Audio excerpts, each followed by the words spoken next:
You're with Julian on the Brown Note and a review of Squid, the English band's second album called Oh Monolith. I'm not going to go on about the new wave of British indie. See any other English indie band for me to go on about it at length. Squid are one of the main alumni, I guess, with Black Country, New Road and Black Midi. And they're sort of like at the very top of this. They're on there. A lot of these bands are now coming through with second albums. I just saw that this one didn't do as well in the UK charts, which is quite annoying. It's almost like the public got bored. But Bright Green Field came out in 2021 and got great acclaim. They're from Brighton. And Ollie Judge, Louis Borlase, Arthur Ledbetter, Laurie Nankivel and Anton Persson. And they're very much in the lineage of the spikiness and yelping of Black Midi. Black Midi moved on quite substantially with their last album, the Stunning album. Sonically went in very different directions. So they weren't sort of in that same place that Squid were, which is quite long songs. I think quite a lot of them from that first album were actually pretty long. I'll just have a look at the track listing, and quite difficult. Yeah, so Narrator 8 minutes, Boy Racer 7.5, Pamphlets 8 minutes, and they kind of got into this very sort of long builds and aggressive yelping. And this time around, the album is very, very different. I think that it's got a lot more melodic, and he's dropped he can sing, and he seems to have wound back the yelping an awful lot. Which is Ollie Judge, the lead vocalist, who seemed to be doing it for effect, and I think it put a lot of people off. I don't know why this album isn't doing so well, because it is more commercial, I think. So Oh Monolith came out in June when I got this raft of albums and I forgot to review it. So here is a review of Oh Monolith, and I actually think this is not getting the acclaim it deserves. So Swing in a Dream is one of their finest songs that opens the album, and it sets the tone that what we're getting here is a more melodic version of the band, I feel, rather than some quite punishing long-form songs. This is immediately a more melodic sound, and his voice, even when it's a little yelpy, is carrying a melodic line here, which he does throughout this album, which I don't recall happening that much on their first album. And the immediate addition of some sort of sci-fi synths in the background didn't sound like their last album either. And it's quite a short song. I think it's one of their most accessible and very strong, and doesn't stop them going demonic in the final quarter and becoming raucous. I think one of the things that happens here is they become raucous and yelpy for shorter periods. So they can blow up for a little while and then come back down into a melodic song a lot more on this album, which I think works a lot better. There's a trumpet throughout this album. Is there a trumpet player in the band that just plays trumpet? Because I do not remember as much. I'm going to go back to my original. Laurie Nankivel is down as bass guitar brass, but it's very strong. The trumpet comes in the background on the second track and then into the foreground on a few tracks. It's a short song, but it's got a very Devil's Den number 2. It's got a very explosive chorus, which is instantly recognizable and quite like shatteringly loud, which is unusual on this one. I think a little bit more. And again, a Siphon song, dreamy sort of vocoder track, which is totally unusual for what I've heard from them. 3 very different songs in a row, sonically, on this album.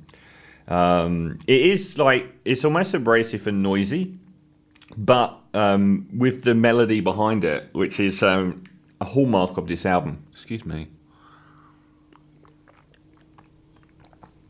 And it's got this sort of like fizzing noise in the background that builds and builds, and it does remind me a little bit of Yankee Hotel Foxtrot. There's a song on that album that has a lot of noise and like almost industrial noise in the background, but still quite melodic. Undergrowth, I feel, is the centerpiece of the album. It's the longest. It is the longest. The tracks sort of get longer now, sort of over 5.5 minutes for virtually everything else on the album. It's got really quite funky grooves. I just mentioned Yankee Hotel Foxtrot. I was kind of Moon and Antarctica, sort of the more sort of dancey stuff on the Moon and Antarctica by Modest Mouse. And even sort of like Mogwai from Young Team, when they're sort of like doing that Herod sort of lurching, not quite as aggressive as that. But lyrically in it's a really cohesive album. And this one, I feel like, are you a cynic just like me? So many options to be disappointed. It's almost mocking hipster sort of thing going on here. And in that regard, I feel like their lyrics have stepped up a lot on this album. They seem to be much more sort of slogans on the last one. But in that regard, and musically, I do think they're up there with Black Midi at the very top. Although Black Country New Road were in a kind of more of a internal, personal, emotional space. These guys are much more sort of polemic and looking at the world as a whole. Track 5, The Blades, is another sort of centerpiece one. And it made me feel about Black Country New Road, their last album, Ants From Up There. And this one's looking down on the people, sort of like Orson Welles in The Third Man, where they're talking about people being blades of grass to be cut. I just imagine like Squid up there looking down on Black Country New Road, which is kind of what I just said about how Black Country New Road was sort of like the personal and interior, and Squid are sort of looking at the whole world. And it's got this weird amalgam of between the Red Hot Chili Peppers and In Rainbows by Radiohead, which I can't quite explain. It's got thousands of people down there, blades of grass, old enough to be trimmed. It's really quite nihilistic and apocalyptic, and that coming apocalypse is a theme that I think is the coherent center of the album lyrically. After the Flash is it's almost like the Blades is the apocalypse happening, and then you get After the Flash, this creeping dread, sort of post-apocalypse almost.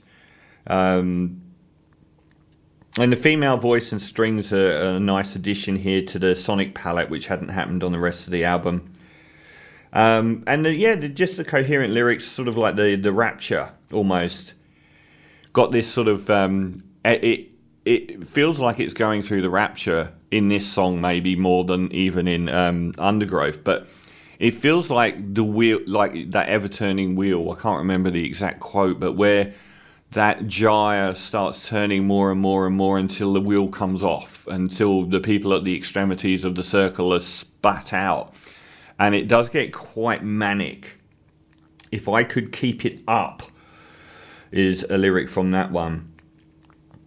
And I felt like that sort of midsection was the album plateauing.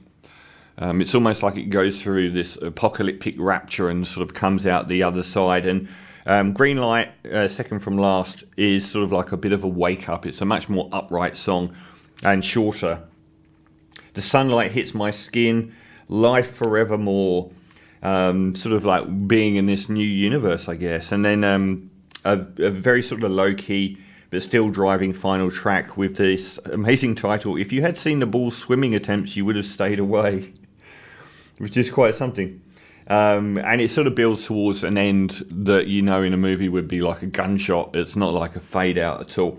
I thought this was excellent. I really did. I found myself really liking their first album and not loving it in the same way I would something like Ants From Up There, because I found that it was a little bit hard to love because it was quite angular and jutting out and off-putting, so it was kind of like a little bit punishing. And I feel like Black Midi really addressed that with their incredible second album and made it focused on the lead singer's personality and the lyrics a lot more.